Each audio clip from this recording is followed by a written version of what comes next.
بسم اللہ الرحمن الرحیم۔ میں نے ایک لڑکی کو جوئے میں جیتا تھا۔ اس کا باپ اسے میرے حوالے کر کر گیا تھا۔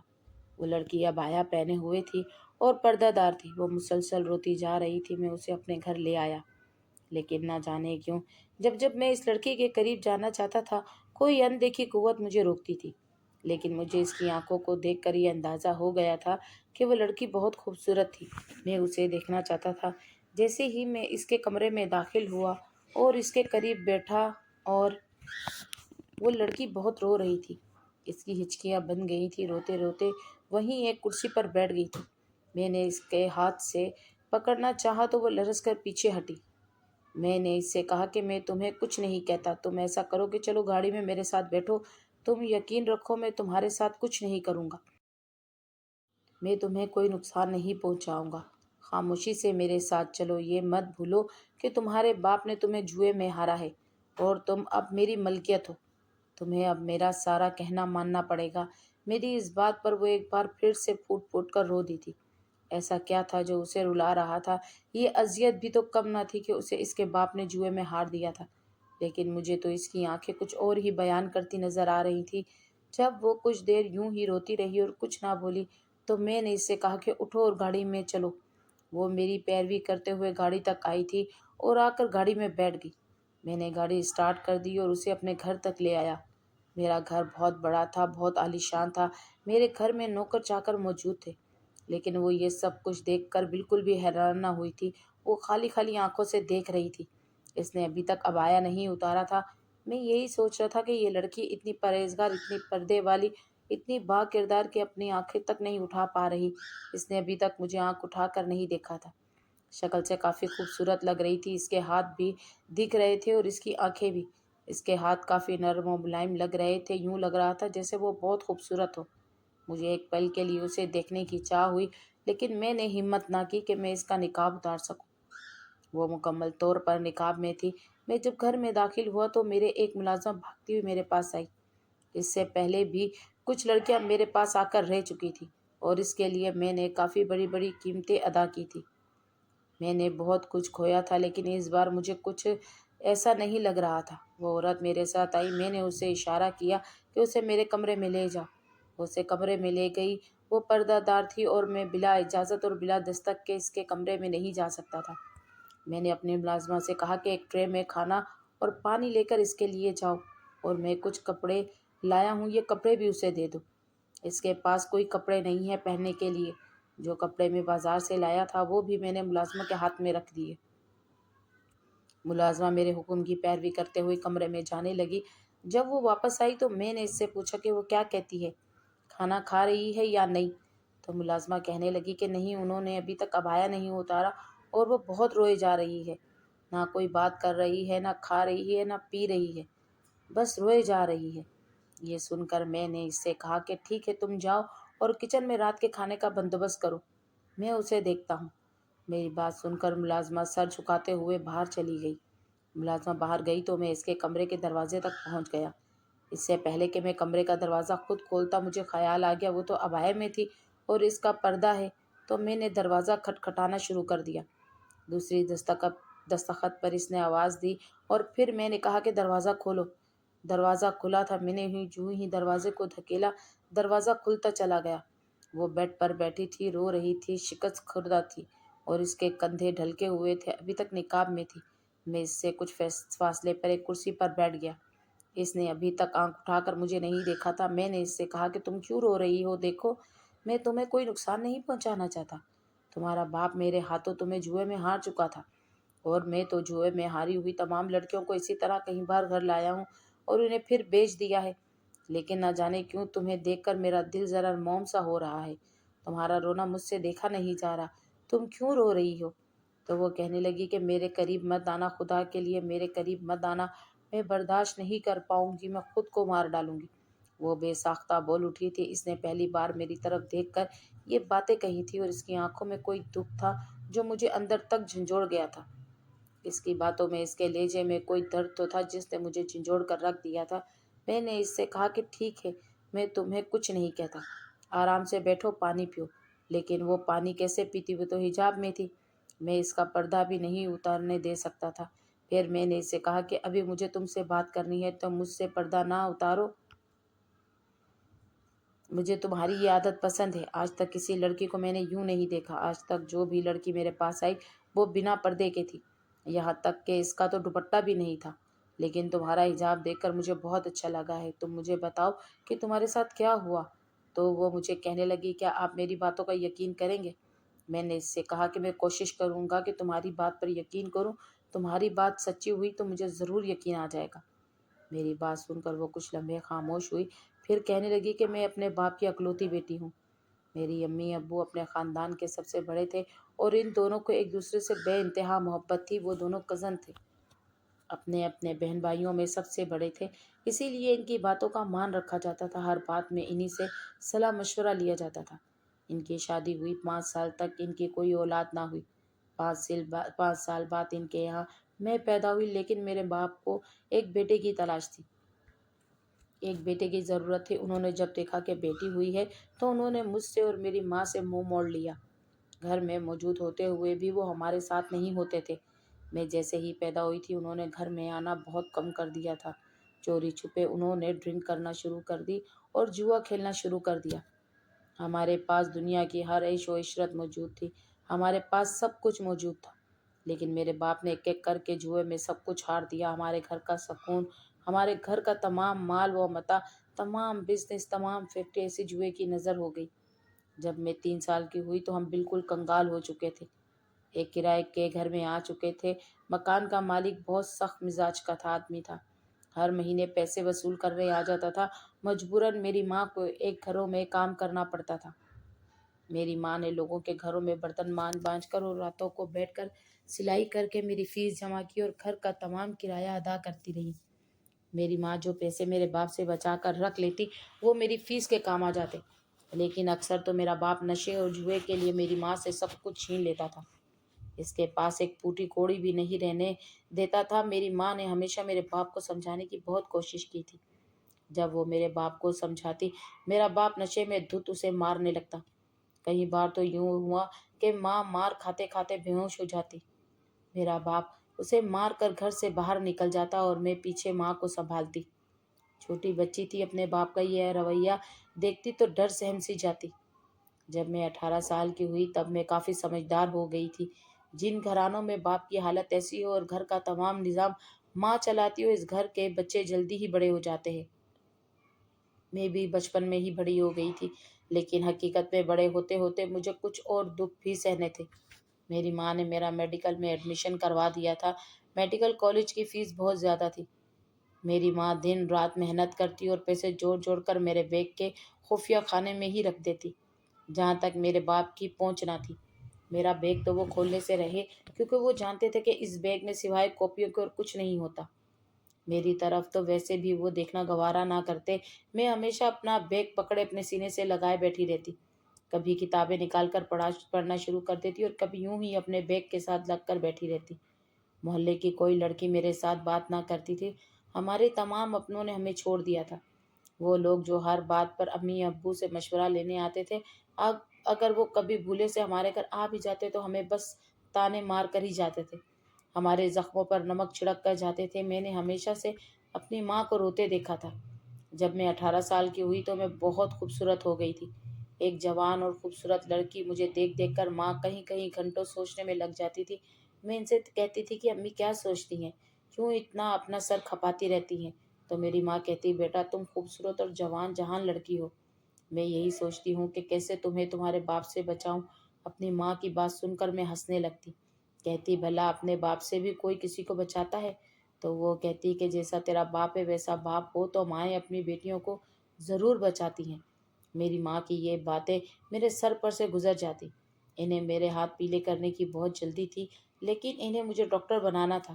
ڈاکٹر بن کر میں ان کا سپنا پورا کرنا چاہتی تھی۔ میں کالج گئی تھی 2 سال تو میں نے خوب دل لگا کر پڑھائی کی تھی۔ ان 2 سالوں میں جو میں کامیاب ہوئی تھی، میرے جتنے نمبر آئے تھے وہ بہت اچھے تھے۔